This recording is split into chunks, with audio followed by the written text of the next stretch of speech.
Buenos días de nuevo a todas, a todos. Vamos a continuar con nuestro curso. En este caso es mi turno y quiero intervenir con una ponencia que va a aproximarse a un elemento del que hemos hablado mucho en este curso, que es el Pacto Verde Europeo. Y voy a poner énfasis en una dimensión que hasta ahora ha sido menos tratada, que es su dimensión exterior, ¿no? Por el Pacto Verde Europeo tiene una importante dimensión externa, ¿no? Y define una matriz de política exterior, ¿no? Novedosa en muchos aspectos para la Unión Europea y para sus Estados miembros. Haré también alguna reflexión sobre lo que significa el Pacto Verde Europeo desde el punto de vista de la economía política internacional, como estrategia de respuesta a la crisis de la globalización más amplia y a la COVID-19, ¿no? En la inauguración del curso me refería a que la COVID-19 es una crisis dentro de otra crisis. Es una crisis provocada por un acontecimiento discreto, un choque exógeno, como decía el secretario de Estado, ¿no? Pero esa crisis se produce, golpea, el virus golpea a un mundo que ya se encontraba en una crisis de carácter estructural, ¿no? Desde ese punto de vista, también, y como premisa de la ponencia, quisiera volver a insistir en la idea de que el Pacto Verde Europeo no debe ser visto como una mera reedición de las políticas sectoriales de la Unión Europea para la mitigación y adaptación al cambio climático o el cuidado de la biodiversidad, sino que es una estrategia integral y de largo plazo con vocación de transformación de la economía y de las sociedades europeas, además, por supuesto, de lograr la neutralidad climática en 2050. Es parte de esa redefinición del contrato social, que también antes se mencionaba, y redefine el lugar de Europa en el mundo y en el sistema multilateral.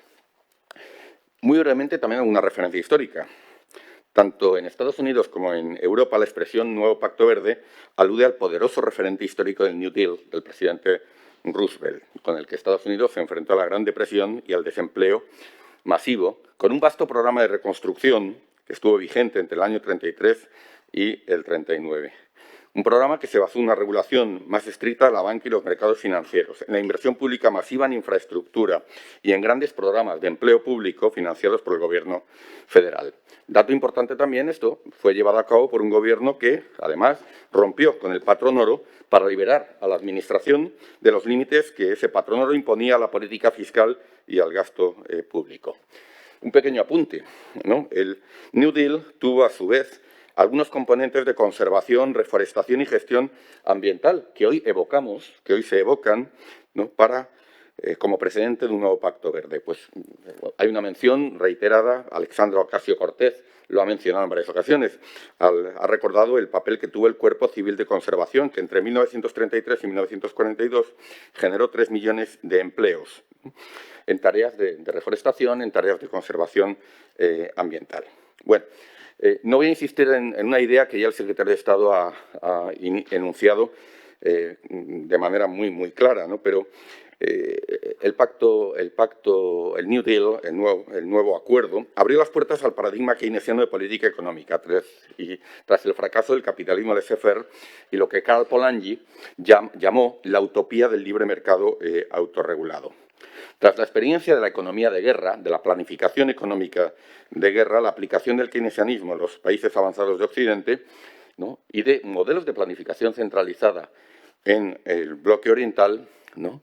Sumado al ciclo de productividad, el ciclo positivo de incremento de la productividad que significó la adopción de la cadena de montaje de nuevos sistemas tecnológicos, ¿no? Todo ello contribuyó a un prolongado ciclo de crecimiento económico de posguerra, que se dio además en ambos bloques, no solamente en Occidente, y amplios pactos sociales, incluyendo en el bloque occidental políticas salariales y la expansión del estado de bienestar. Y un dato que no es menor, esos pactos keynesianos fueron un elemento clave para legitimar el modelo económico y político de Occidente en el escenario de la Guerra Fría y el conflicto bipolar. Que el New Deal reaparezca como referente político no se debe solamente a la toma de conciencia sobre la emergencia ambiental y climática que se esbozó en la introducción, también es un símbolo, una narrativa muy efectiva para afrontar una crisis que, como en los años 30, tiene carácter sistémico. Puede ser útil para la movilización social, para articular coaliciones políticas que habrán de impulsar esta triple transición que hoy es necesaria. Se trataría nada menos que de dar respuesta a la crisis de la globalización neoliberal en sus dimensiones ambiental, económica, social y política, de desplegar nuevas narrativas de progreso humano y una nueva ética individual y colectiva basada en el bien común frente al agotamiento y el fracaso del neoliberalismo. Y también debe ser una narrativa que ayude a hacer frente a una extrema derecha en ascenso. Una extrema derecha que además está cuestionando el multilateralismo y el orden internacional, ¿no? Este ataque a los globalistas, ¿no? al que aluden fuerzas como en España el caso de Vox, pero que también ha sido señal de identidad del trumpismo y de sus aliados. Bueno, no creo que sea este el lugar de hacer una genealogía del concepto de Pacto Verde, pero es significativo que ha ido apareciendo en el debate político, en los medios, ya al menos desde hace 15 años, ¿no? El columnista liberal Thomas Friedman, en 2007, ¿no?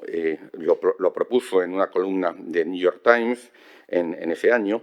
El programa económico de Barack Obama para las elecciones presidenciales de 2008 incorporó algunos elementos. También apareció en la narrativa del programa de estímulos de 2009. También en 2008, la Fundación para una Nueva Economía, un grupo de economistas de izquierda ligado al Partido Laborista en el Reino Unido, elaboró un informe abogando, ¿no?, por un nuevo pacto verde para hacer frente a la crisis económica que en ese momento asomaba en el escenario, ¿no?, a través del Green New Deal Group. La idea, aunque de manera atemperada, fue recogida por el primer ministro laborista británico, Gordon Brown, por el Programa de las Naciones Unidas para el Medio Ambiente, ¿no?, que ante la crisis propusieron un concepto de Global Green New Deal, ¿no?, centrado en la dimensión multilateral y dirigido al recién constituido G20. Centros de estudios muy conocidos como el World Watch Institute, la Fundación Europea Verde, ligada al Grupo Verde del Parlamento Europeo, también hicieron suyo este concepto. Y, de hecho, los verdes llevaron el concepto de Pacto Verde en su programa electoral en las últimas elecciones al Parlamento Europeo, sin que la idea, de momento, fuera asumida por los grupos políticos de mayor peso, ¿no? En el año 2016, por ejemplo, los verdes articularon su programa electoral ante el Parlamento Europeo en torno al concepto de Pacto Verde Europeo. Aparece también en las primarias demócratas en Estados Unidos como parte de las propuestas de Bernie Sanders, ¿no? Pero quizás, curiosamente, lo que impulsa al Pacto Verde Europeo es justamente el ascenso de las fuerzas de extrema derecha. Es decir, el Brexit, la elección de Donald Trump, el ascenso de la ultraderecha en Europa supone un cuestionamiento desde la extrema derecha del globalismo, un cuestionamiento del cambio climático, un cuestionamiento de los acuerdos internacionales como el Acuerdo de París para hacer frente a este problema, ¿no? Entonces, hay un cuestionamiento, una impugnación de todas estas propuestas. Se las califica como globalistas por ese nacionalismo ultra en ascenso. Y esto quizás ayuda a entender también cómo, en respuesta a este ascenso a la ultraderecha, aparecen nuevos movimientos sociales o movimientos ya existentes asumen el programa ambiental y con mucha más fuerza, ¿no? En este contexto en el que hay que situar la propuesta de la congresista Alexandria Ocasio-Cortez a la Cámara de Representantes de febrero de 2019 y la propuesta de ese mismo año de la economista de izquierdas británica Ann Pettifor, ¿no? Tiene un librito que se llama The Case for a Green New Deal, que es un libro espléndido. Además, recoge muchas de las ideas de Hyman Minsky, ¿no?, a las que se ha estado refiriendo el secretario de Estado. Y hay que añadir también a todo este escenario la aparición de movimientos sociales protagonizados por jóvenes, algo que hemos mencionado también en el curso, como el Extinction Rebellion, Fridays for Future, ¿no?, encabezado, liderado por Greta Thunberg, y el Sunrise Movement, que tiene también un papel muy importante para impulsar la candidatura de Alexandria Ocasio-Cortez en Estados Unidos. A esto hay que añadir un último elemento, y es la aproximación de la Unión Europea, muy diferente, porque la aproximación de la Unión Europea ha sido mucho más tecnocrática.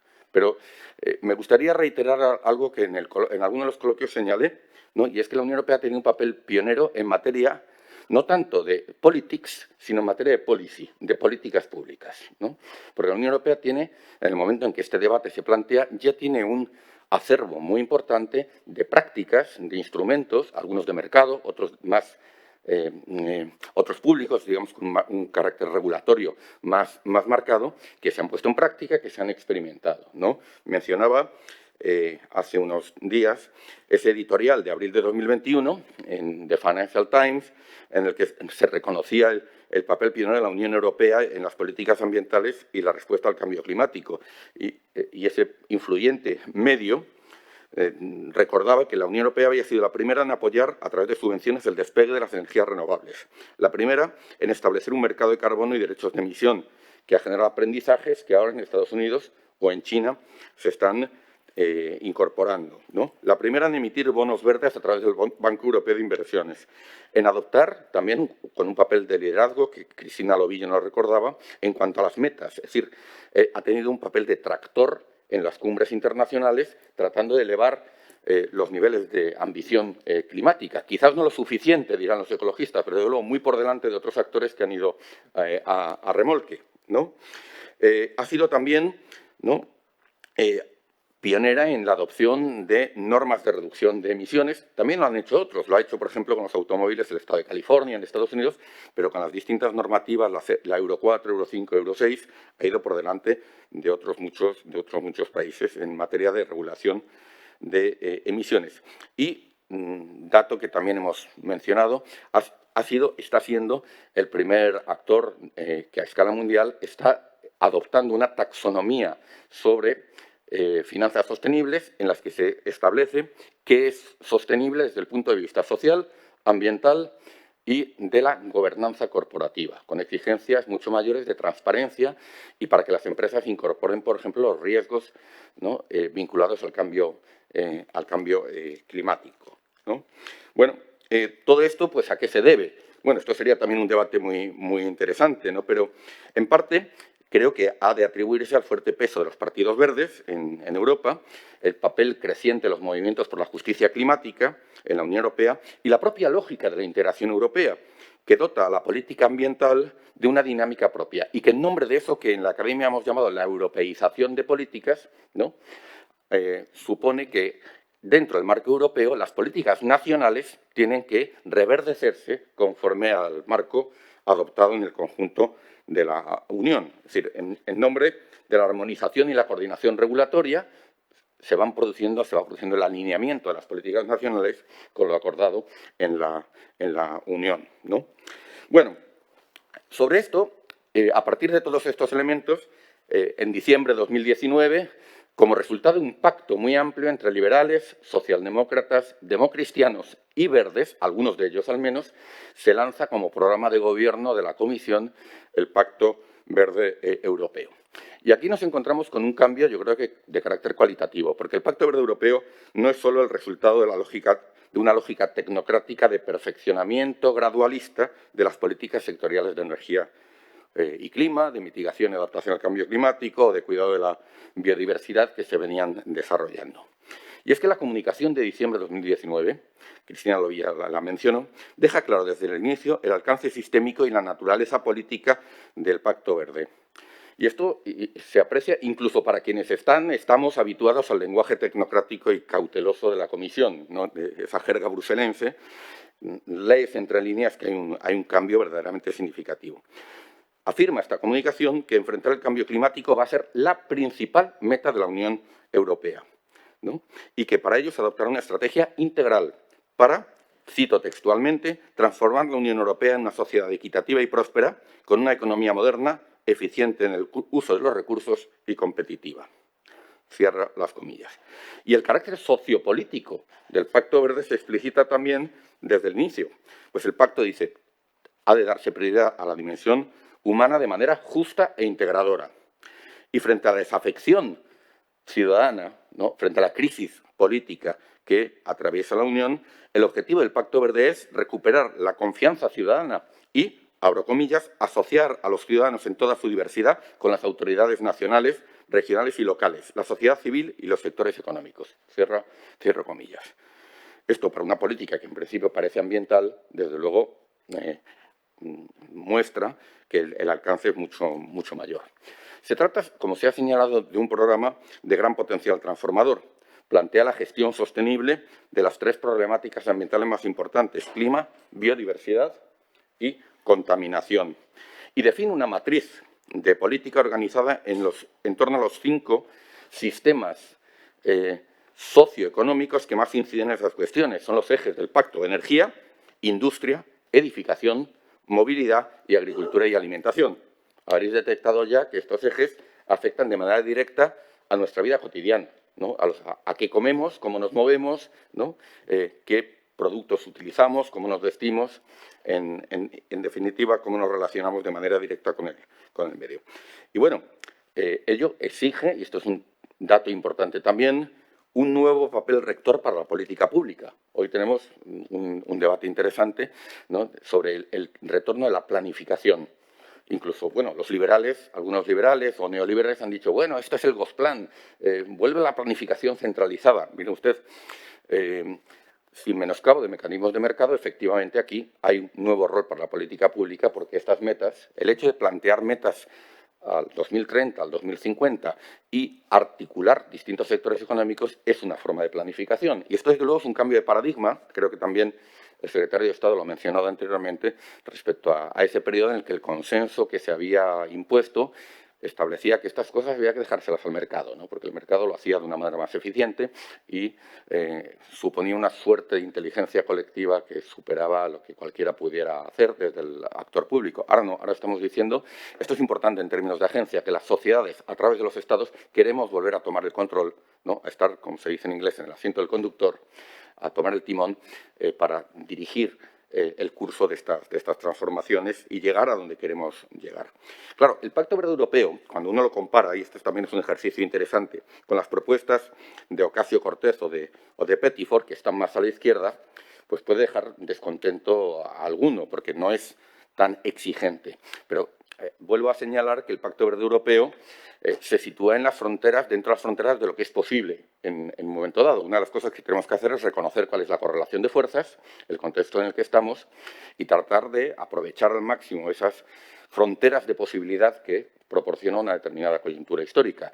Es el resultado, como decía antes, de un pacto muy amplio, en el que, por cierto, están los sectores democristianos de centro-derecha más amplios. No en España, probablemente, que están en otra galaxia, pero desde luego el centro-derecha europeo, liderado muy merkeliano en este sentido, ya ha asumido una agenda ambiental muy ambiciosa.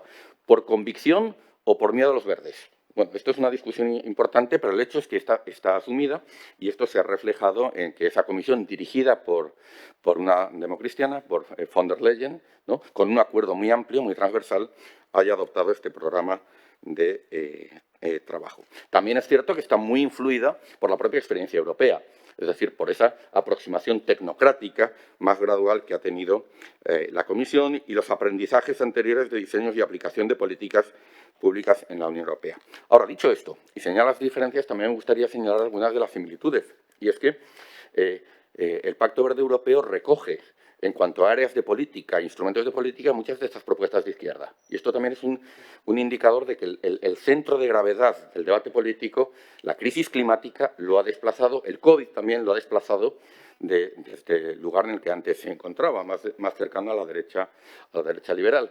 Y esto es una característica de estos interregnos y de esos momentos de crisis, que ideas que solo unos años antes parecían heterodoxas, extraordinarias, de repente pues se convierten, por la exigencia de los acontecimientos, en los nuevos ejes de la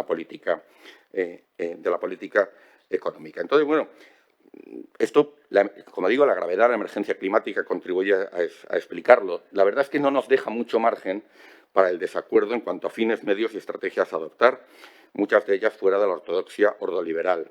En particular, las referidas a la transición justa, los impuestos al carbono en frontera, que ahora mencionaré, cosas que pocos años antes hubieran sido poco aceptables, ¿no? Bueno, de ahí, pues, ese potencial transformador que tenga el Pacto Verde. Decir al respecto que el Pacto Verde no es un diseño acabado, es un marco y está en disputa. Lo que es importante es que redefine el marco en el que vamos a tener el debate político, el debate de economía política en los próximos años. Ya no está en otro lugar, está dentro del marco que el Pacto Verde ha establecido. Pero, desde luego, hay muchos elementos, el papel del Estado y el mercado, el papel de las finanzas, de los sectores financieros, que están siendo disputados permanentemente. Es el escenario, la arena del conflicto político y social del presente. No, bueno, los componentes del pacto en lo que se refiere a su dimensión interna fueron expuestos por Cristina Lobillo. Yo no voy a insistir sobre ellos. Recordar únicamente el papel clave de la Ley del Clima para ese objetivo de cambio climático y descarbonización. Ley del Clima a escala europea, ¿no?, que marca el camino por el que las leyes del clima nacionales, ¿no?, tendrán que adoptarse, como es el caso de la Ley del Clima adoptada en España. Lógicamente, tienen que estar sincronizadas y, como ocurre con el derecho de la Unión Europea, ¿no?, la normativa europea deja margen para que los Estados miembros elijan los medios y adapten los objetivos que establece la normativa europea a sus características nacionales. Pues, por ejemplo, en España corresponderá mucha más responsabilidad a las comunidades autónomas y a los ayuntamientos que en otros países menos descentralizados. Y este también es el desafío que nosotros tenemos, adaptar esos objetivos a nuestro particular modelo de Estado. Y bueno, pues aquí se ha hablado de cambios en el modelo de energía, mayor uso de las fuentes renovables, tecnologías de almacenamiento. Muy importante el papel que esto tiene en la nueva política industrial. Volvemos a hacer política industrial, ¿no? Esto es importante. Y volvemos a dar al Estado un rol director, a las finanzas públicas, un rol director en la selección y promoción de determinados sectores, como es, por ejemplo, el de solar fotovoltaica, eólica marina, descarbonización del gas, desarrollo de tecnologías de almacenamiento, ¿no?, redes eléctricas inteligentes, baterías, ¿no?, para los automóviles, que es un componente que combina sostenibilidad y política industrial para un sector que es importante en el empleo para España. Bueno, y finalmente, cuestiones también como, por ejemplo, pues también se mencionaron, como en el sector de la vivienda, donde va a ser necesario un enorme esfuerzo, ¿no?, en materia de rehabilitación de viviendas para hacerlas más eficientes. Es impresionante la cantidad de energía que estamos desperdiciando con un parque de viviendas que tenemos, pues, muy ineficiente en cuanto a su aislamiento, ¿no? Entonces, bueno, pues se puede reactivar el sector de la construcción, ¿no?, que es un sector muy importante en términos de empleo, ¿no?, y de crecimiento, mejorando el parque de viviendas existente, pues para que sea más eficiente energéticamente. Economía circular también se ha señalado. Y bueno, un último apunte respecto a todos estos cambios es que incluso queremos vincularlo con la cultura, ¿no?, y con la presidenta de la Comisión ha llamado una nueva Bauhaus, ¿no?, para reactivar el diseño industrial y la arquitectura de manera que sirvan a la nueva racionalidad societal que implican los objetivos climáticos. Y digamos, ese racionalismo de la Bauhaus pues está muy bien traído, creo yo, para lo que necesitamos en este momento. Intentemos que además todo esto sea bello, y que sea bello porque sea funcional y porque sea racional, porque tenemos una nueva racionalidad orientada al bien común de la sociedad, ¿no?, que recupera algunas de las ideas de la vieja Bauhaus. Bueno, voy ya directamente a abordar las dimensiones externas, ¿no?, y lo voy a hacer del Pacto Verde. Lo voy a hacer en primer lugar refiriéndome a dos instrumentos importantes del Pacto, ¿no? Alcanzar la neutralidad climática y las cero emisiones exigirá un fuerte aumento del precio del carbono, internalizando sus costes ambientales, para desalentar el uso de combustibles fósiles y la transición a energías renovables. ¿Cómo se va a hacer esto? Se va a hacer, como dijo Cristina Lobillo, mediante el refuerzo y la ampliación del régimen de comercio de emisiones, del ETS, por sus siglas en inglés, ¿no? Entonces, en este año tiene que proponerse esa ampliación. ¿Cómo opera este régimen? Este régimen opera a partir del principio de límites y comercio, el cap and trade. Es decir, se fija la Unión Europea acuerda un máximo de emisiones de gases de efecto invernadero, ¿no?, que tienen que basarse, por cierto, en la evidencia científica. ¿Cuánto nos corresponde? ¿Cuánto podemos emitir como máximo?, ¿no? Y ese máximo de emisiones se aplica, en particular, en los sectores más contaminantes cubiertos por el sistema, ¿no?, sectores que representan el 40% de las emisiones totales de la Unión. Centrales de energía, siderurgia, plantas de cemento, papeleras, petroquímicas, otras grandes instalaciones industriales y vuelos internos en la Unión Europea. Esto es el 40% de las emisiones. Bueno, por debajo de ese límite establecido, las empresas reciben o compran derechos de emisión para cubrir sus emisiones. Si exceden los derechos de los que disponen, se les impondrán sanciones elevadas. Si sus emisiones están por debajo, pueden conservar el sobrante para más adelante o venderlo a quienes lo necesiten. A partir de ahí es el mercado el que fija el precio del carbón. Si el precio es elevado, hay un fortísimo incentivo para invertir en tecnologías limpias con menores emisiones. Aunque también es cierto que ese argumento ha sido objetado por organizaciones ecologistas que alegan que si los precios son bajos, como ha ocurrido en algunos periodos, ¿no?, pues ese incentivo desaparece. Reforzar el régimen de comercio de emisiones supone, sin embargo, un elevado riesgo de lo que se llama las fugas de carbono. Y es que el aumento del precio del carbono vía derechos de emisión, la exigencia de mayores inversiones en tecnologías limpias, puede dañar la competitividad de la industria y de la economía europea respecto a terceros. Puede hacer completamente inefectivo el régimen a efectos de descarbonización si se alienta la sustitución de productos europeos intensivos en carbono por importaciones de países donde no existen sistemas similares o por dinámicas de deslocalización industrial para escapar de estos costes. Esto se llama, traduzco y resumo, dumping ambiental. Entonces, justamente, podríamos tener ese efecto paradójico de que ser más exigentes en Europa aliente el dumping ambiental de terceros estados. Hombre, la ortodoxia liberal durante muchos años, yo recuerdo alguna vez que esto lo conversábamos en el ICEI, se negaba a aceptar que el dumping social y el dumping ambiental fueran dumping. Y esto es uno de los ejemplos del cambio de paradigma que se ha producido. Hoy asumimos plenamente que hay dumping social y hay dumping ambiental, ¿no? Y esa contradicción en la que endurecer nuestras normas pues puede alentar ese tipo de prácticas por parte de terceros, ¿no? Bueno, pues para evitar este incentivo perverso al dumping ambiental, para evitar una destructiva competencia a la baja en otros países, un race to the bottom hacia otros países, para evitar minar el esfuerzo colectivo que requiere el acuerdo de país, hay que adoptar algún tipo de medida, ¿no? Un pequeño apunte, y es que el endurecimiento del régimen no solamente tiene efectos sobre terceros, y es que si daña el empleo, puede alimentar los discursos de agravio de la ultraderecha y de otros actores políticos para la movilización contra la agenda social y ambiental del Pacto Verde. Los chalecos amarillos, de nuevo, pues es el ejemplo más obvio. Pero también las posiciones que están adoptando los gobiernos ultras de países como Polonia o Hungría, que nos están avisando de todos estos riesgos. Por todo esto, es imprescindible imponer una tasa a las importaciones de carbono en las fronteras exteriores de la Unión Europea. No hay otra, ¿no? Y esta tasa permitirá asegurar que se internalicen los costes y de esta manera se nivela el terreno de juego para las empresas europeas, lo que, por cierto, es un argumento bastante liberal, que hay que nivelar el terreno de juego para nuestras empresas. Además, se alega que esa tasa al carbono puede incentivar, ¿no?, puede ser un estímulo para que se establezcan sistemas similares en otros países, ¿no?, y a escala global.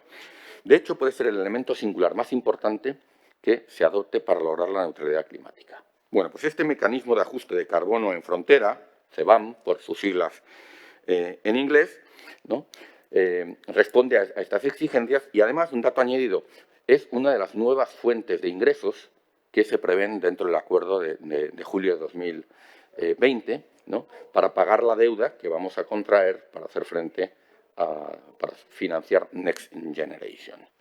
¿Cuál es el principal desafío que tenemos con el mecanismo de ajuste de carbono en frontera? Que sea compatible con las normas de la OMC.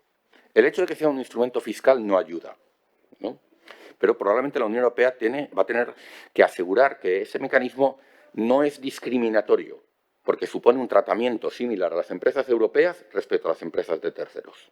Si esto se logra, podemos asegurar esa compatibilidad con las normas de la OMC. Obviamente, si hubiera un acuerdo en la OMC, si los principales actores, Estados Unidos y China, adoptaran sistemas de un régimen de comercio de emisiones similar que nivelar el terreno de juego, probablemente no necesitaríamos a la larga un mecanismo como este. Pero desde luego ahora se plantea como elemento imprescindible. Segundo elemento, también que se ha mencionado, y es la taxonomía de finanzas sostenibles. Y la taxonomía de finanzas sostenibles, como ya se ha detallado, supone un cambio también muy importante de paradigma en la regulación de las finanzas, porque son actores públicos, es la Comisión, los Estados miembros, los que deciden qué es sostenible y qué no. Y esto tiene muchas implicaciones. Significa, ¿no?, que determinadas actividades tendrán el sello verde, el sello social y el sello ambiental. Podrán ser asumidas por la banca pública. podrá la banca pública asociarse a la banca privada para financiar esas inversiones y no otras, ¿no? Supone también un parámetro muy claro para medir qué es sostenible y qué no, evitando el ejercicio masivo de greenwashing, de lavado de cara ambiental, en el que han incurrido las empresas. Como en otros ámbitos, se ha dejado a las empresas, se ha dejado esta cuestión a la autorregulación de las empresas y han proliferado muchísimos sellos verdes, ¿no?, muy cuestionables. Tenemos muchos estudios que muestran que algunas empresas con inversiones, algunos fondos de inversión con inversiones supuestamente sostenibles, tienen un componente importante de activos en empresas de combustibles fósiles que siguen haciendo exploración y siguen haciendo explotación de petróleo, de gas e incluso de carbón. Bueno, el hecho de que exista una directriz europea, un parámetro común, ¿no?, público, sí, significa que esta cuestión ya no se va a dejar a la autorregulación de las empresas y establece también un parámetro muy claro. Y la taxonomía verde vuelve a ser un ejemplo de lo que Anne Bradford, también lo hemos mencionado en este curso, llama el efecto Bruselas, ¿no? O sea, cuando muchas veces nos preguntamos los internacionalistas sobre cómo es la Unión Europea como actor de poder, cómo ejerce su poder en las relaciones internacionales, hombre, si medimos el poder como se mide habitualmente, uno busca grupos aeronavales, busca misiles nucleares y ese tipo de cosas. Pero el mundo, afortunadamente, no depende solo ni principalmente de eso, es más complejo. Y en esa complejidad tienen quizás más importancia regulaciones que afectan al día a día y a la vida económica y que establecen cómo opera la economía internacional. Y la Unión Europea se ha caracterizado por ser una generadora y exportadora de estándares internacionales. Lo podemos discutir si son los mejores o peores, ¿no? El hecho de que una empresa estadounidense, china, ¿no?, quiera operar en el mercado interior de la Unión Europea, cosa que para una gran empresa es fundamental, supone que esa empresa va a tener que cumplir las reglas europeas. Entonces, la Unión Europea, en definitiva, cambia, digamos, negocia acceso al mercado europeo a cambio de la aceptación de sus estándares. Y esto dota a la Unión Europea de una capacidad regulatoria global extraordinariamente importante. Ya la hemos visto, por ejemplo, en materia de protección de datos, de la regulación de los datos digitales. El estándar europeo se ha convertido en muchos aspectos en el estándar, ¿no?, de facto a escala global para las empresas que Internet no tiene fronteras y si quieres operar, muchas veces cuando nos asomamos a una web y nos pregunta si admitimos las cookies y cómo lo hacemos, eso es el resultado de una norma europea, no estadounidense ni china. Es el resultado de una norma europea que se ha convertido, de hecho, en un estándar global. Entonces, el papel que tiene la taxonomía es muy importante. La definición que los europeos hagamos de qué es ambientalmente sostenible y qué no lo es, se puede convertir en un estándar de facto.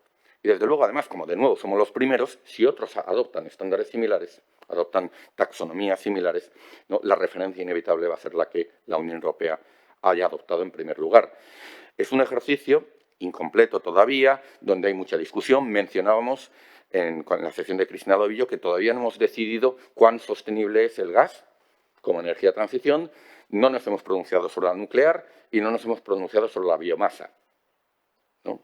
Entonces, que hasta ahora era considerada renovable. Hace 2 días Financial Times salía en portada con la noticia de que hay una enorme discusión en Finlandia, porque, claro, producen madera, parte de la cual se utiliza para papel, otra para energía, para biomasa, y bueno, ¿esto es sostenible o no es sostenible? ¿No? Pues hay cosas que es muy obvio, en estos casos no tanto, y todavía no hemos tomado una decisión sobre eso. Entonces, ahí el diablo está en esos, bueno, no son detalles, es algo de mucho calado, ¿no? Es un ejercicio incompleto, es un ejercicio disputado, pero es un ejercicio de nuevo en el que los actores públicos están definiendo las reglas del juego en el que las empresas tendrán que operar. Y esto se puede convertir en un estándar internacional de facto. Así que aquí tenemos una segunda dimensión exterior del Pacto Verde Europeo. Y la tercera dimensión exterior afecta a lo que, de manera ya más directa, a lo que tradicionalmente llamamos la política exterior de la Unión Europea. En el otro caso es menos evidente que se relacione con esa política exterior. Bueno, por la naturaleza global de la emergencia climática y la degradación ambiental, alcanzar las metas del Pacto Verde Europeo, las que nos hemos dado a nosotros mismos, dependerá de manera determinante de terceros, de otros. Sobre todo porque somos responsables solamente del 8%, 9% de las emisiones mundiales de gases de efecto invernadero. Por lo tanto, el pacto necesariamente tiene una dimensión externa y tiene que convertirse en un elemento central, definir una matriz para la política exterior de la Unión Europea. La Unión Europea asume que promover la transición ecológica y una mayor ambición en las metas de descarbonización, en línea con el Acuerdo de París, han de ser metas centrales de su política exterior y de seguridad. Y en relación a esta última, hay un reconocimiento expreso de que la emergencia climática es fuente de inestabilidad, causa de conflictos locales y regionales, causa de inseguridad alimentaria, causa de desplazamientos de población y amenaza existencial para el conjunto de la humanidad. Por tanto, tiene una dimensión de seguridad, ¿no?, que no podemos eludir. Bueno, ante esos riesgos, la Unión Europea tendrá que demostrar su relevancia y capacidad, y con ello tiene una oportunidad para elaborar una narrativa renovada respecto a la construcción europea, su importancia para la ciudadanía y el lugar de la Unión Europea en el mundo, ¿no? Un poco el quiénes somos, de dónde venimos y para qué estamos aquí, ¿no?, a dónde queremos llegar. El Pacto Verde, por ello, establece que la Unión Europea deberá orientar su política exterior y de seguridad, su política comercial y su política de cooperación al desarrollo para promover el desarrollo sostenible y la lucha contra el cambio climático, que tendrá que contribuir con su liderazgo a movilizar la acción colectiva y, en particular, tendrá que apoyar a los países en desarrollo, dadas las asimetrías de partida que existen en cuanto a nuestra responsabilidad histórica en las emisiones de gases de efecto invernadero y también nuestras mayores capacidades y recursos. Bueno, cierto es que el liderazgo climático ya era parte de la narrativa e identidad internacional de la Unión Europea, pero como dice el Pacto Verde, liderar a través del ejemplo, ¿no?, exigirá un mayor esfuerzo en la aplicación del principio de coherencia de políticas para el desarrollo sostenible. No podemos hacer una cosa con una mano y la contraria con la otra. Y esto tenía que afectar al conjunto de sus políticas exteriores y a la relación entre la acción exterior y nuestras políticas internas. Por ejemplo, en la cooperación al desarrollo ya se ha afirmado que los objetivos climáticos deberán suponer el 30% de la ayuda exterior para en el periodo presupuestario 2021-2027. Junto con los préstamos del Banco Europeo de Inversiones, la Unión Europea deberá abandonar completamente las inversiones en proyectos de combustibles fósiles. Deberá abandonar, ¿no?, por ejemplo, inversiones que contribuyan al transporte privado, que deberá fomentar el transporte público y la movilidad urbana sostenible, en aras de esa coherencia de políticas. Cuidado, la coherencia de políticas tampoco a veces nos ocurre que no la tenemos internamente. Miro a mi ciudad, Madrid, y, en fin, me voy al rincón de llorar, ¿no? Pero, desde luego, esa exigencia de coherencia entre de las políticas internas ha de aplicarse también a la política exterior, ¿no? También deberemos desalentar las inversiones de energías fósiles en terceros países, las nuevas energías fósiles, ¿no? La política exterior del Pacto Verde significará una política climática, una diplomacia climática más asertiva en los foros multilaterales y en las relaciones bilaterales con Estados Unidos, China, con socios de la vecindad, con África, Asia, Latinoamérica, tanto en marcos interregionales como bilaterales. Se propone establecer, se las ha llamado así, alianzas verdes, que alienten mayor ambición en los objetivos de descarbonización y neutralidad climática. Y dice también el Pacto Verde que la Unión Europea deberá ser un socio constructivo, pero también enérgico, exigir con exigencia a otros actores, ¿no? Bueno, además, dato final que añado, toda esta estrategia deberá contribuir a otro objetivo de la política exterior, que es la autonomía estratégica. Por ejemplo, reduciendo la dependencia de combustibles fósiles del exterior o desarrollando mayor autonomía en las tecnologías renovables, ¿no?, que hoy dependen en gran medida, especialmente en el caso de la solar fotovoltaica, de importaciones de terceros países, ¿no? Tenemos que buscar más autonomía estratégica ahí. Donde quizás más afecta estas metas es a las relaciones comerciales con terceros países, ¿no?, en particular en su vecindad. Y esto tiene implicaciones geopolíticas de mucho calado. Importantes proveedores de gas y petróleo a la Unión Europea, Argelia, Rusia, Azerbaiyán, Kazajstán o Egipto, son también economías muy dependientes de esas exportaciones en su balanza exterior, en sus ingresos fiscales, por lo que la Unión Europea debería, en la medida que reduce las importaciones de esos países, apoyar la diversificación productiva y energética en esos lugares. Por ejemplo, ya se ha planteado que el hidrógeno verde, la producción de hidrógeno verde con energía solar, ¿no?, puede cambiar nuestra matriz de relación energética con países como Marruecos o Argelia, ¿no?, para ayudarles también a diversificar sus economías, ¿no? Si la Unión no logra asociar a otras potencias como Estados Unidos o China en el esfuerzo de descarbonización, puede alentar un acercamiento de esos países afectados negativamente a su órbita de influencia, ¿no? Y esto, en fin, tiene importantes implicaciones geopolíticas. Queremos mantener buenas relaciones con esos países, no perjudicarles de tal manera que se vayan con aquellos que son rivales estratégicos, ¿no? La idea de un club del carbono o un club del clima para multilateralizar el Pacto Verde, ¿no?, que afecta a la tasa, al arancel al carbono, al CBAM, pues también es relevante en relación a esta cuestión, ¿no? Hasta ahora, hay mucho discurso de nueva Guerra Fría, pero tenemos signos esperanzadores de una cierta convergencia de la Unión Europea con Estados Unidos y China en muchas de estas materias.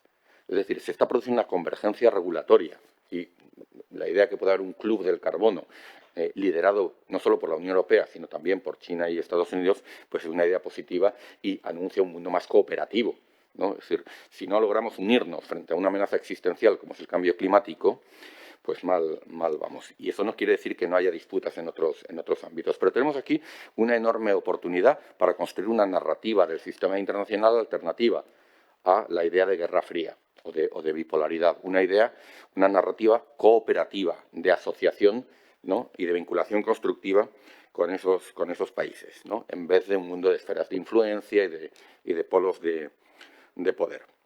En cuanto a la política comercial, bueno, pues ahí, desde luego, el Pacto Verde anuncia un distanciamiento muy claro del tradicional enfoque liberal de los acuerdos de libre comercio del pasado. Sí, gracias, Ignacio, nos vemos, ¿no?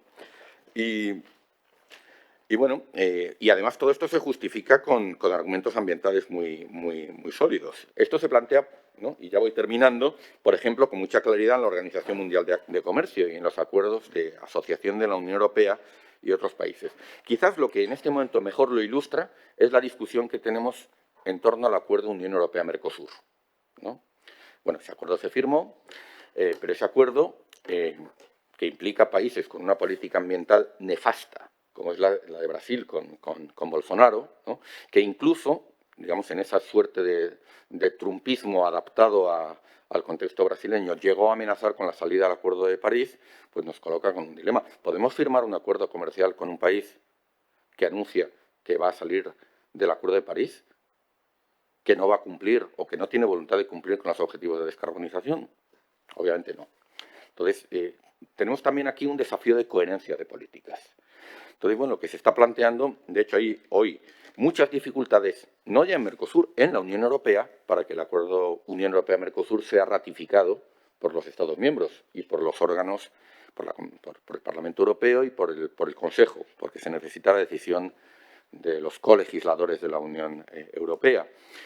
Y bueno, no se nos oculta que en el caso de países como Francia, el argumento ambiental se utiliza torticeramente con propósitos proteccionistas, máxime cuando hay unas elecciones pronto en la que la cuestión ambiental pues, es un eje importante, ¿no? Pero el hecho de que se utilicen torticeramente argumentos ambientales para encubrir objetivos proteccionistas, no significa que esos argumentos ambientales no deban ser tenidos en cuenta, porque son argumentos muy sólidos. Hay un informe de un grupo de sabios, la Comisión AMBEC, encargado por el presidente Macron, presidida por el profesor AMBEC, que plantea una problemática de vínculos entre deforestación y comercio que debe ser atendida.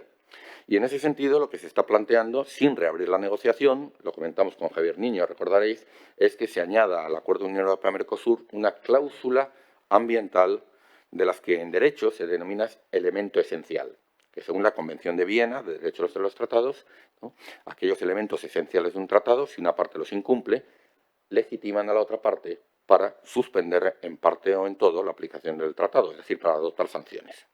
Entonces, igual que a principios de los años 90 la Unión Europea añadió a todos sus acuerdos con países terceros una cláusula democrática, porque no era aceptable que tuviéramos acuerdos comerciales con países que violasen los derechos humanos, ahora parece afirmarse la idea de que en los acuerdos que firmemos con países terceros tiene que haber una cláusula análoga, una cláusula ambiental que vincule la vigencia del acuerdo al cumplimiento del Acuerdo de París.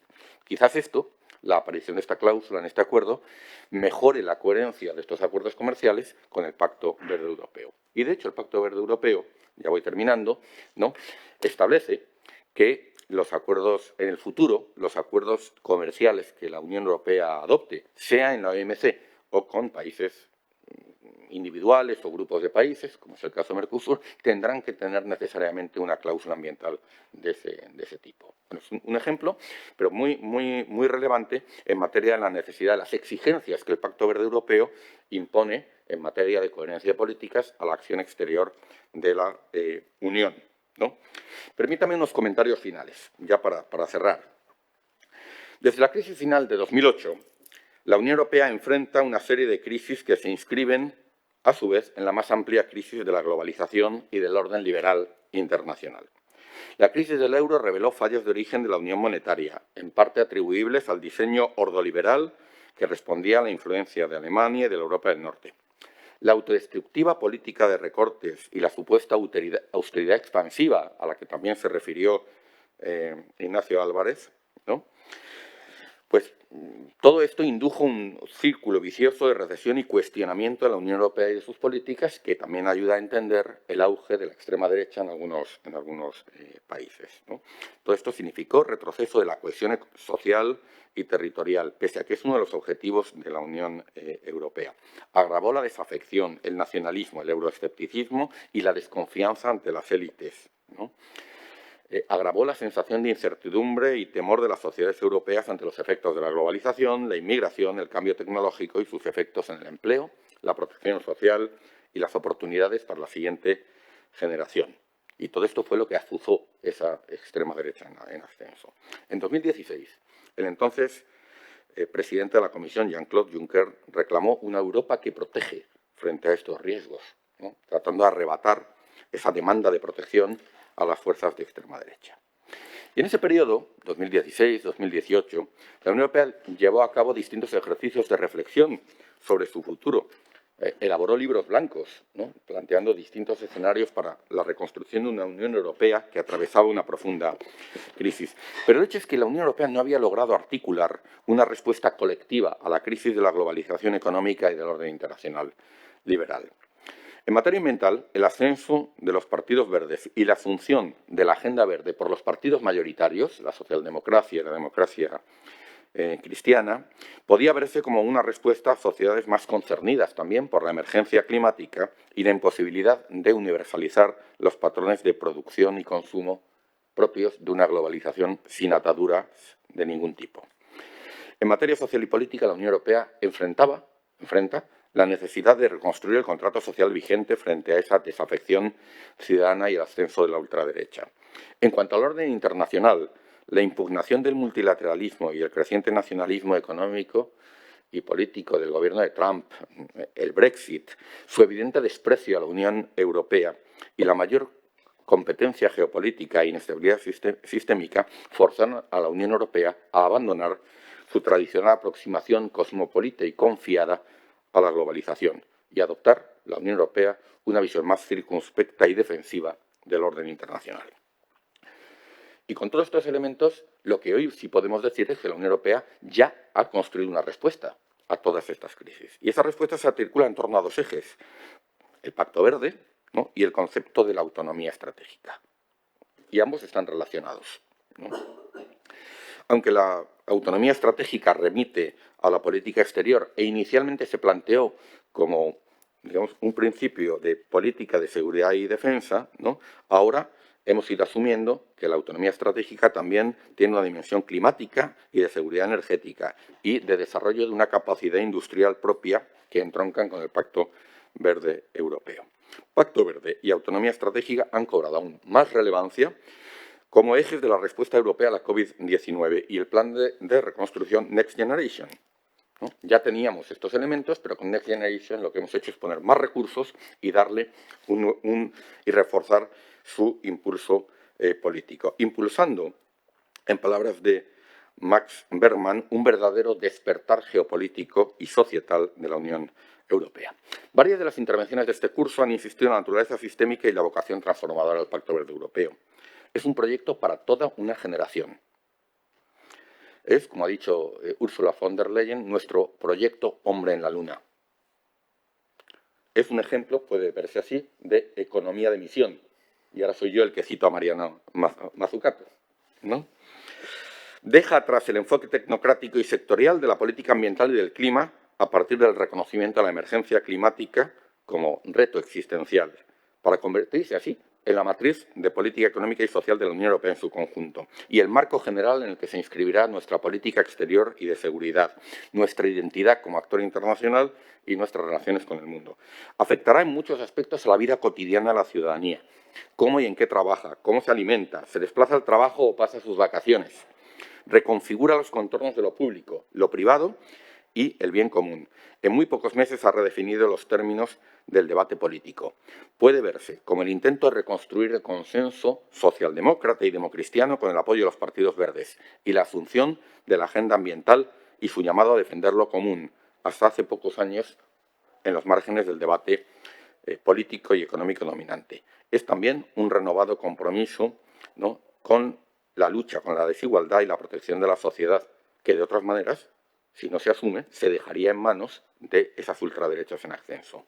Y de manera explícita, el Pacto Verde significa el retorno a la política industrial, con esa idea de economía de emisión ya mencionada, con el sector público liderando la innovación y el cambio. Hay estrategias en muchos sectores, energías renovables, automoción, etcétera, etcétera. Con todo ello, la Unión Europea asume que la economía política global ya ha entrado en una nueva fase de desglobalización, en la que es necesaria la reconversión productiva y un patrón de crecimiento y creación de empleo que, sin renunciar a las exportaciones, tiene que estar basado en mucha mayor medida en su propio mercado interior, ¿no?, asumiendo que estamos en un nuevo ciclo global de repliegue de las cadenas productivas. Por ello, el Pacto Verde también en el ámbito económico funciona a las aspiraciones de autonomía estratégica de la Unión Europea.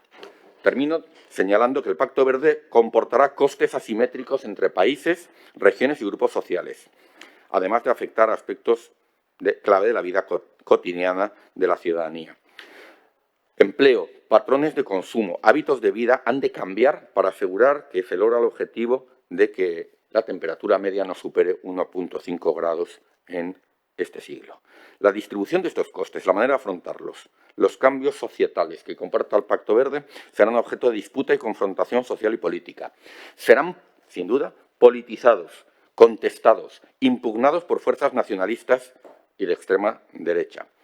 De esas disputas puede surgir un nuevo consenso verde y social de amplio espectro o una nueva crisis de la Unión Europea, como la crisis del euro, de los refugiados sirios o el Brexit. Una crisis que puede poner en peligro su propia existencia y proyecto. Esto también lo ha señalado el secretario de Estado. Cuando tenemos en este momento realmente cómo se decanta este proceso, en un sentido progresista o en un sentido reaccionario. Por eso estamos hablando de una encrucijada, de una coyuntura crítica.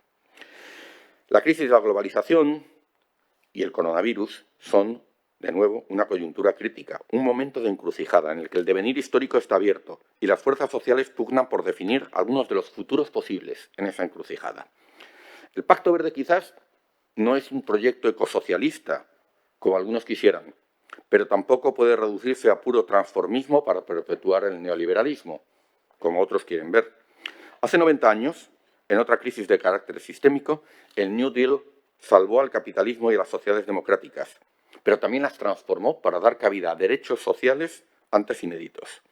El Pacto Verde, en Europa, en Estados Unidos, en otros lugares, puede estar llamado a jugar ese papel histórico. Ese es su desafío, esa es su promesa. Muchas gracias. Muchas gracias. Vamos a tener un espacio para el coloquio, pero tenemos ya aquí al vicepresidente. ¿Es así? ¿Me confirmas? Bueno, vamos entonces, si tenemos margen, gracias, vamos a dar margen para 1 o 2 preguntas breves, ¿no? Porque tenemos, esta mañana el programa es un poco más apretado y tenemos que dar paso al acto de clausura. Sí. Gracias, José Antonio. Te decía, vamos, te oía comentar antes y a lo largo del curso precisamente ese papel, el efecto Bruselas tan famoso que mencionas, ¿no? Y ese papel de liderazgo, un liderazgo que no necesariamente se manifiesta a través de los tanques, etcétera, sino una especie de soft power a nivel internacional que ejerce la Unión Europea, ¿no? Y efectivamente, en el vínculo con América Latina, y a mí me ha tocado vivirlo directamente en la firma del Acuerdo de Libre Comercio que se firmó en su día, hace ya casi 20 años o más, por decirlo de alguna forma, con México, la introducción de esa famosa cláusula democrática que tanto recelo desató en México con intervención del Congreso, y con muchas críticas, sobre todo del otro lado, ¿no? Efectivamente, si pensamos, por ejemplo, en la firma de los nuevos acuerdos, renovación de los ya existentes, precisamente y en ese enfoque medioambiental que tú mencionabas, esa cláusula medioambiental que se pudiera estar pensando en introducir en los futuros acuerdos que se firme por parte de la Unión Europea, voy a ponerme del otro lado del Atlántico, ¿no? ¿No crees que a lo mejor el solicitar ese grado de cumplimiento, de esos estándares al más alto nivel, para países que no necesariamente cuentan muchas veces con los recursos o la capacidad de dar respuesta a lo mismo, puede implicar que, por ejemplo, y dado que ellos son, digamos, cortejados por otras naciones, China, por ejemplo, tiene un interés, un apetito voraz por América Latina y sus materias primas, ¿no crees que esto puede incentivar de alguna manera que, bueno, pues estos países en América Latina decidan, bueno, pues quizá no me conviene tanto negociar con la Unión Europea, voy a pensar en otro socio que no sea tan restrictivo, tan exigente, ¿no? Incluso Estados Unidos, ¿no? En su planteamiento en las relaciones comerciales que establece con América Latina es quizá más laxo en ese sentido, ¿no? Entonces, bueno, eso también pudiera debilitar en el medio largo plazo ese papel de la Unión Europea en la esfera internacional y en concreto con los países latinoamericanos. Gracias. Ese riesgo existe sin lugar a dudas y es parte de las indefiniciones y de las incertidumbres que tenemos con esta apuesta política y societal que significa el Pacto Verde Europeo. Por eso es muy importante avanzar simultáneamente en varios niveles. Uno es en el nivel bilateral con México, pero también es importante, u otros países, sí, utilizo, como es tu caso, el caso de México como caso de estudio y como referencia. Pero mi impresión es que tenemos que situar a México, a Estados Unidos y a China en un marco multilateral que reduzca los incentivos y las opciones para ese tipo de comportamiento. De ahí la importancia, como decía en la intervención, de un club del carbono, de un club del clima, ¿no? Y que la Unión Europea debería tratar de multilateralizar algunos de estos esfuerzos. De momento lo que estamos observando, ¿no? Y yo creo que es un elemento positivo, es que tanto China como Estados Unidos están, digamos, emulando, ¿no?, las iniciativas que la Unión Europea está adoptando en materia. Los objetivos de China sí es cierto que son un poquito menos ambiciosos para las emisiones netas cero a establecer el año 2060, mientras que la Unión Europea, Estados Unidos, lo hemos hecho al 2050. Bueno, esto es objeto también de negociación y discusión. Pero yo veo ahora una China digamos, en la que esta cuestión también está en disputa dentro de su particular modelo de gobierno. Y aunque es cierto que nos preocupa que siguen abriendo centrales eléctricas de carbón para satisfacer sus necesidades de energía, al mismo tiempo tienen ya el liderazgo, por ejemplo, en la electromovilidad. Un pequeño dato, la renovación de las flotas de autobuses urbanos que se está produciendo en América Latina, ¿no?, con autobuses 100% eléctricos, muy efectivos, son autobuses chinos, ¿no? Y aquí yo creo que esto más bien debe ser un incentivo para que la Unión Europea nos pongamos las pilas. Lo decía de una manera indirecta la directora de Energía de la Comisión Europea, Cristina Lobillo, hace un par de días. La Unión Europea, digamos, en un momento dado, adoptó una decisión que era simultáneamente de política ambiental y de política industrial que a la larga se ha mostrado equivocada. Nos sirvió a corto plazo, pero se ha mostrado equivocada y fue la apuesta por la dieselización del parque automovilístico, ¿no? Optamos por el diésel porque permitía reducir emisiones respecto a la gasolina, pero nos ha planteado en las ciudades un problema de emisión de óxidos de nitrógeno terrible y nos ancló en una tecnología del pasado. El coste de oportunidad para desarrollar la tecnología de híbridos, que hoy es japonesa fundamentalmente, y de eléctricos, que empieza a estar liderada por China, está ahí. Y ahora lo que tenemos que hacer es aprovechar el Pacto Verde Europeo para ponernos las pilas, porque el sector automovilístico, en fin, es el 80% de las exportaciones de este país, el 10% del PIB de este país. Y, de hecho, no es casual que uno de los proyectos piloto, de los proyectos de estrella del Plan Nacional de Recuperación, Transformación y Resiliencia, son factorías de baterías en asociación con las empresas para promover el tránsito al vehículo eléctrico para las industrias europeas y españolas. Entonces, en ese sentido, yo creo que se ha inducido una dinámica positiva de emulación en el sistema internacional de la que China y Estados Unidos son partícipes. Y me resulta difícil imaginar, ya para concluir, en el caso en particular de Estados Unidos, que México, que es tú lo conoces porque lo estudiaste académicamente, que es uno de los principales hubs del sector automotor en el mundo y en particular para el mercado norteamericano, no avance hacia esa electrificación del parque automovilístico, en parte por competencia también con China. Es decir, que por mucho que el presidente López Obrador esté apostando por el petróleo y esté maltratando las renovables, entre ellas inversiones españolas, ¿no? La propia dinámica de las empresas, mi impresión es que va a ir por otro lado y va a terminar empujando este proceso. Y termino brevísimamente señalando una cuestión que dijo muy bien también Cristina Lobillo, la directora de Energía. Es que en este momento las tecnologías limpias, renovables, ya son más rentables que las de los combustibles fósiles, ¿no? Entonces, ya no se trata de que por decreto o con fuertes subvenciones, ¿no? Es que ya son más rentables, ya es más rentable generar energía eléctrica con solar fotovoltaica, con eólica, con eólica marina. Cierto que tienes que tener una capacidad de respaldo de gas de ciclo combinado, que tienes muchos activos que hay que amortizar en esos sectores, pero desde luego yo no veo a las empresas generadoras de electricidad haciendo muchas más inversiones cuantiosas en esas tecnologías porque realmente ya no es rentable. Yo creo que esta dinámica, más allá de las pugnas geopolíticas, se va a ir imponiendo y va a marcar también el paso en esa lógica geopolítica. Espero haber respondido. Bueno, y pido disculpas al vicepresidente, ¿no?, del Gobierno de Cantabria porque nos hemos extendido un poquito con nuestro entusiasmo, ¿no?, en la conversación, pero sin solución de continuidad sugiero que procedamos ya a la clausura, si lo tiene a bien el vicepresidente, ¿no?, y podamos concluir el curso. Entonces, en ese sentido, pues yo creo que puede tomar la palabra cuando usted considere para darle clausura a esta actividad. Qué bien, muchísimas gracias, José Antonio, porque viendo la calidad de las respuestas, la verdad es que me da mucha envidia no haber podido estar aquí más tiempo por la mañana participando de los debates que os han ocupado, ¿no?, durante estos días, bueno, en compañía de Sanauja o de nuestra directora general de fondos, Paz Díaz Nieto, que la verdad es que es quien nos da mucha luz en la capacidad de gestión dentro del Gobierno de Cantabria a la hora de afrontar la gestión de los fondos que llegan desde la Unión Europea, que, como bien decía José Antonio, en algunos momentos tomó decisiones que acabaron demostrándose erróneas, pero quizá en este momento ha demostrado estar a la altura de las circunstancias, sabiendo que la salida de la crisis sanitaria pasaba por afrontarla de una forma radicalmente contraria a la que se tomó en el año 2008, ¿no?, aumentar la capacidad de financiación de los gobiernos para que las instituciones públicas respalden las economías tanto familiares como de las empresas a la hora de afrontar las transiciones que estaban pendientes y que no había vía de solución aparente quizá antes de la crisis, y ahí voy a profundizar.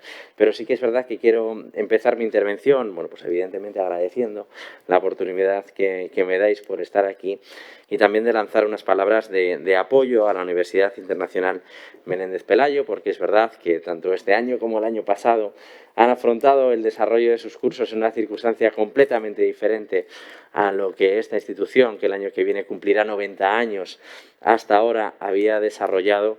Y yo creo que es justo poner en valor precisamente el esfuerzo de Mariluz, la rectora, y de todo el equipo humano que la acompaña en esta andadura para hacer frente a dos cursos. El pasado, que era especialmente complejo, porque ninguno de nosotros teníamos la posibilidad de estar vacunados y la incertidumbre reinaba en nuestras vidas de forma habitual, y la de este año, que la verdad es que el verano, teniendo la certidumbre o la certeza de que la campaña de vacunación era una realidad y que avanzaba a buen ritmo, y podemos decir hoy que en España, en Cantabria, más del 70% de la población ya está completamente vacunada. Dicho esto, también es cierto que el verano está muy lejos de ser ese verano que todos pretendíamos quizá en los meses de mayo y de junio. Así que esa labor de trabajo, yo creo que desde el Gobierno de Cantabria es justo que se ponga en valor el trabajo de la Universidad Internacional Menéndez Pelayo y, por supuesto, de los grandes oradores, de las grandes oradoras que nos han acompañado a lo largo de este verano. Dicho esto, considero que el curso que hoy clausuramos ha girado de forma certera en torno a uno de los retos claves que debe de afrontar la Unión Europea en los próximos años y que, viendo las personas que estamos aquí y la edad que más o menos compartimos, nos va a tocar vivir durante los próximos años. Un reto al que Cantabria no debe ser ajeno, porque la transformación digital, verde y socioeconómica de la Unión Europea debe comenzar por todos y cada uno de los territorios de nuestro continente. Para afrontar este reto contamos con una herramienta excelente, nacida de la oportunidad que ha generado esta crisis mundial que vivimos desde hace más de un año. Es evidente que hay quienes en los gobiernos utilizan las crisis para obtener siempre una excusa para cualquier respuesta que haya que dar, pero bien es cierto que creo que ha habido un gobierno, el Gobierno de España, acompañado por gobiernos autonómicos, que han visto la necesidad de afrontar la crisis sanitaria, no plantearla como una excusa, sino en esa sociedad que avanza hacia la ansiada ya sociedad pospandemia, ver la crisis sanitaria como una oportunidad, como veníamos hablando, para afrontar los retos que teníamos pendiente. Esa herramienta, esa enorme oportunidad que tiene Cantabria, no puede dejar escapar, viene de la mano de los fondos Next Generation.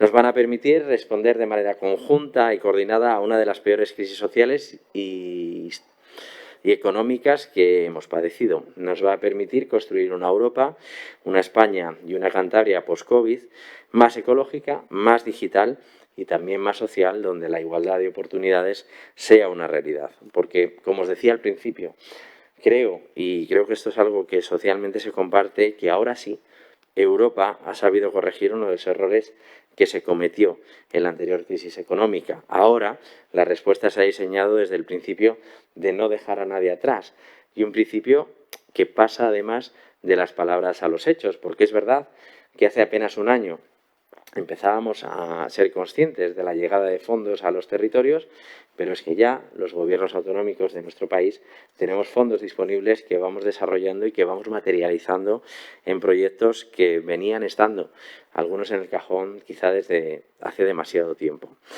Y esto es un éxito colectivo, pero que es verdad que el primero que lo reclamó y el primero que le defendió las instituciones europeas, y yo creo que es un motivo de orgullo para nuestro país, fue el presidente Pedro Sánchez, y en algún momento, sintiendo la soledad de la dificultad, ¿no?, de la negociación en las instituciones europeas y empezando recabando apoyos en esa labor compleja pero tenaz de conseguir sacar adelante algo que era absolutamente necesario, que son estos fondos de los que estamos hablando.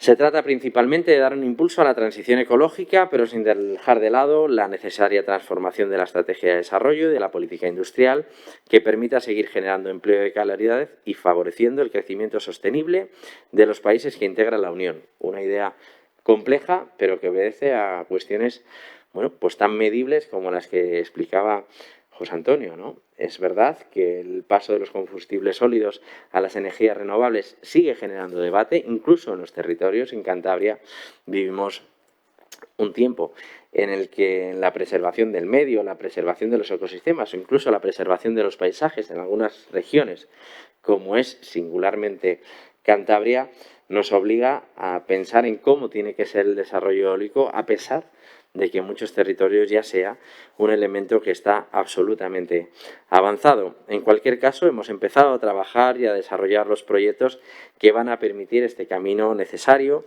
y sin retorno hacia un cambio en el que el modelo económico y productivo, que impulsa a su vez las transiciones ecológica y digital, mientras facilita la creación y el crecimiento del empleo, evidentemente enfocado en aquellos espacios sociales donde mayor brecha padecemos. Y es que es verdad que ayer conocíamos el dato de que Cantabria daba el mejor dato de afiliación de trabajadores y trabajadoras a la seguridad social de la última década en un mes de agosto. Pero después de ese gran titular, que evidentemente ayuda o invita al optimismo, hay que leer hacia abajo y ver qué es lo que está pasando verdaderamente en el mercado laboral, donde se acrecientan o se consolidan algunas de las brechas que evidencian que esa transformación todavía no ha llegado, ¿no? Y vemos como el mercado laboral en el ámbito juvenil, la oportunidad de acceder al primer empleo o la de consolidar empleos en edades jóvenes es todavía muy complejo, y vemos también como ese gran titular no avanza de forma paritaria en lo que tiene que ver con hombres y mujeres en el desarrollo del empleo, lastrando todavía mucho la capacidad de las mujeres en la incorporación al trabajo. Por lo tanto, es evidente que detrás de todas estas transformaciones que buscan que salgamos adelante, tenemos que introducir de forma plenamente consciente la etiqueta de no todos, sino también todas, porque es verdad que esto es algo que nos lastra desde hace quizá ya demasiado tiempo. Como os decía, Paz, nuestra directora general de Fondos Europeos, la persona que nos pone la linterna y es una de las grandes responsables del desarrollo del proyecto Cantabria Reactiva, de la gestión de fondos que hacemos a través de todas y cada una de las consejerías del Gobierno de Cantabria, que en la línea de lo que marcaba esta misma semana la ministra Nerea Calviño, nos va a permitir trabajar sabiendo que el impulso público va a permitir desarrollar también de la mano del impulso privado esa gran transformación que necesita nuestro país. Por eso me parece que también que es justo a la vez que respaldaba la labor que se hace en la Universidad Internacional Méndez Pelayo generando estos foros de discusión, bueno, pues poner de manifiesto un debate que no existe, pero que es fundamental y que nos obliga a las personas que afrontamos la gestión política a tomar decisiones, porque bien es verdad que estamos en el año 2021 afrontando la crisis sanitaria desde las instituciones que todavía padecen las decisiones que se tomaron en el año 2008 a la hora de estrangular la estructura institucional de nuestro país y en los principales países de la Unión, ¿no? Y es verdad que estamos pretendiendo hacer frente a la salida adelante de una crisis con una estructura institucional absolutamente diezmada de cómo era en el año 2007, con la ingente cantidad de fondos que vamos a tener que gestionar, sumados a los fondos que se desarrollan cada año desde los gobiernos, ayuntamientos o, por supuesto, desde los gobiernos centrales. Por lo tanto, tened en cuenta o tengamos en cuenta que a la hora de pedir responsabilidades a las instituciones pasa por la toma de decisiones, porque es verdad que donde antes había 20 trabajadores públicos, ya yo hablo en el año 2008, ahora con suerte habrá 7 que van a gestionar el triple de fondos que se gestionaban en el año 2008 con herramientas de coordinación entre gobiernos e instituciones europeas muchísimo más complejas, ojo, por lo tanto, más solventes que en el año 2008 y que garantizan que los fondos lleguen y se destinen a lo que verdaderamente queremos, pero que nos obliga, como os digo, no tanto a los políticos que también, pero sobre todo a todo el espectro de función pública a desarrollar una labor que es impresionante. ¿Qué proyectos tenemos encima de la mesa y buscan precisamente esa transformación que lidere las 3 patas que marca el Next Generation? Pues evidentemente los que marquen el futuro y que los que nos ponen a los gobiernos en los diferentes lugares de nuestro país, bueno, pues la cara más sonrojada, ¿no? Y es verdad que si no asumimos la realidad, difícil va a ser cambiar para corregir, ¿no? El índice de inversión en I+D en un territorio como este, en Cantabria, está muy lejos de la media española y, por lo tanto, si está muy lejos de la media española, está lejísimos de la media europea. Algo que debemos afrontar y algo que quizá la crisis sanitaria ha puesto de manifiesto la importancia de desarrollar herramientas que permitan verdaderamente cambiar el modelo productivo.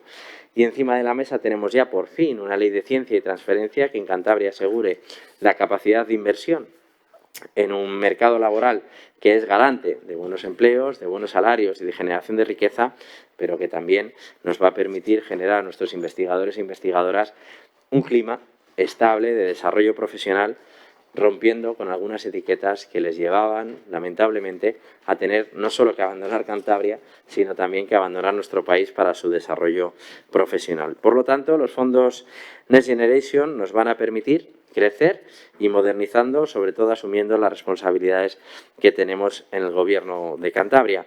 Un ejemplo de esto que os digo es la puesta en marcha por parte de nuestro Gobierno del proyecto Hub, comillas, que potencia la innovación educativa en ese trabajo de búsqueda de alianzas internacionales donde contamos no solo con la Universidad de Cantabria, que evidentemente es sencillo porque jugamos en casa, sino ya con una alianza internacional a través del TEC de Monterrey para desarrollar un proyecto de transferencia de conocimiento y, sobre todo, innovación social.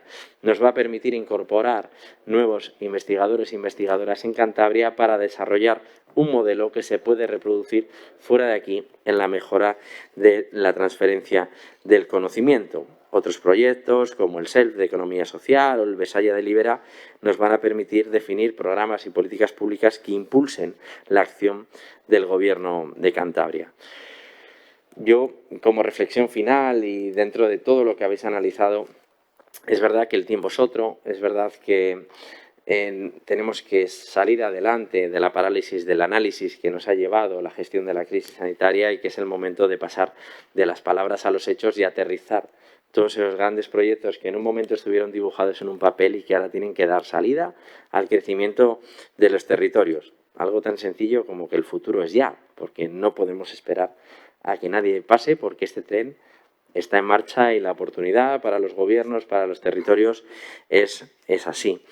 Por lo tanto, yo os animo, y nos animo, y me gusta escucharme cuando digo esto, que debemos ser más exigentes y pensar siempre en grande, porque si no, las soluciones van a llegar diezmadas o quizá mediocres. Por lo tanto, apuntemos muy arriba, porque el objetivo es que los territorios salgamos adelante siempre con las mejores fórmulas, que incluso algunas son de éxito ya en otros territorios, por lo tanto, tampoco hay en muchos casos que pensar demasiado, simplemente traducir y dimensionar para cada territorio. Muchísimas gracias por esta oportunidad y sobre todo espero que para vosotros el poder compartir este espacio de reflexión nos haya permitido o os haya permitido, bueno, pues pensar de forma conjunta, porque a mí siempre me gusta la reflexión, de que pensar a solas es pensar a medias, ¿no? Y cuando estamos en una mesa como esta, con personas que aportan conocimiento, pues nos permite desarrollar muchas de las ideas que traíamos y trabajar en otras que no teníamos. Así que muchas gracias y enhorabuena.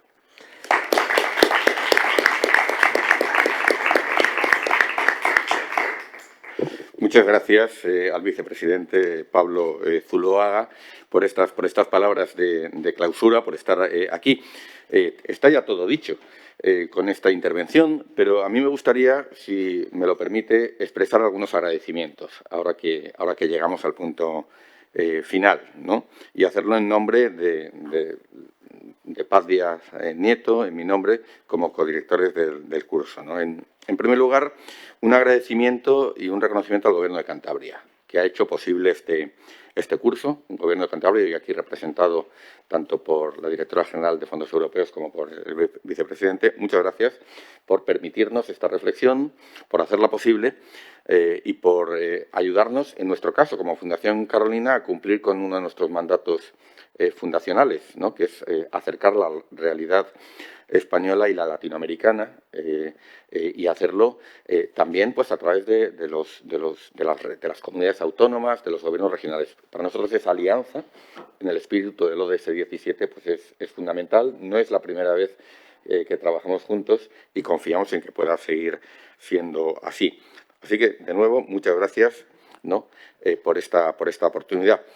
El segundo agradecimiento es a la Universidad Internacional Menéndez Pelayo, ¿no? Y partiendo también del reconocimiento por la valentía del compromiso para seguir manteniendo la actividad en unas condiciones que para las universidades en general, para esta en particular, pues no han sido fáciles durante este curso. Pero tenemos una misión que cumplir y yo creo que hemos tenido aquí un buen ejemplo de apuesta por la presencialidad y al mismo tiempo de un gran rigor en el cumplimiento de los protocolos sanitarios. Ya se ha dicho en distintos momentos que a lo largo de este último año y medio que hemos tenido actividad presencial en las universidades, ¿no? Con mucho esfuerzo, no ha sido en las universidades donde se han producido los focos de contagio. Ahora ha sido en otros sitios, ¿no? Pero hemos sido todos enormemente responsables, hemos definido unas reglas y yo creo que aquí hemos tenido un buen ejemplo de que esto es posible. Nuestro agradecimiento a la rectora María Luz Morán, a Carmen Sáez como técnica que ha estado detrás de este esfuerzo, a todo el equipo del área de viajes, al equipo de comunicaciones y de prensa, a la oficina de prensa, a todo el staff, quienes han cuidado de nosotros y han hecho que esta actividad haya sido posible con todas esas garantías y con ese compromiso, ¿no? Agradecimiento también en la Fundación Carolina a quienes han estado detrás de este curso, ¿no? Y en particular Arturo Pita, Teresa Botella, Hugo Camacho, su secretario general, Francisco Javier Verdes Montenegro, el equipo del área de comunicación encabezado por Virginia Alba, que ha estado también desde Madrid emitiendo y haciendo llegar a toda nuestra red pues los contenidos y los aportes de este curso. Agradecimiento al profesorado. Tengo que decir que llevamos ya muchos años en este negocio, pero hacía tiempo que no me encontraba con un entusiasmo y una dedicación, quizás porque llevamos mucho tiempo encerrados, ¿no? y con menos posibilidad de movernos, pero realmente hemos tenido una respuesta entusiasta del profesorado, sean responsables políticos o académicos o técnicos que han estado aquí, ¿no? Y creo que hemos tenido unas aportaciones muy valiosas, de mucho nivel, y muy trabajadas, ¿no? Nos han transmitido un conocimiento extremadamente relevante y, sobre todo, a todas y todos vosotros, a quienes os habéis venido aquí y a quienes nos habéis seguido por streaming, ¿no? Muchas gracias, habéis hecho unas aportaciones, unas preguntas realmente valiosas, nos han ayudado a pensar entre todos, ¿no? Y aquellos que no han podido estar, porque tenemos limitaciones de aforo, yo estoy confiado en que para el próximo año pues podamos aún más ampliar la presencialidad, ¿no? Y recuperar, ya lo hemos hecho en parte este año, pues el carácter dinámico, vibrante que tiene la actividad de la Méndez Pelayo. El año pasado la actividad no fue, lo decíamos al principio, tuvo que ser emitida por vídeo, está un poquito desangelado. Este año ya es otra cosa, estamos mucho mejor y espero que el siguiente la universidad va a estar, pues como siempre ha estado, ¿no? Y no va a tener que sufrir esas limitaciones de la pandemia y va a seguir con ese compromiso que ha tenido y que tiene siempre y que la programación de este año pone de manifiesto. Para nosotros ha sido, de verdad, un honor y un privilegio poder formar parte de esta programación. De nuevo, muchísimas gracias a todas y todos.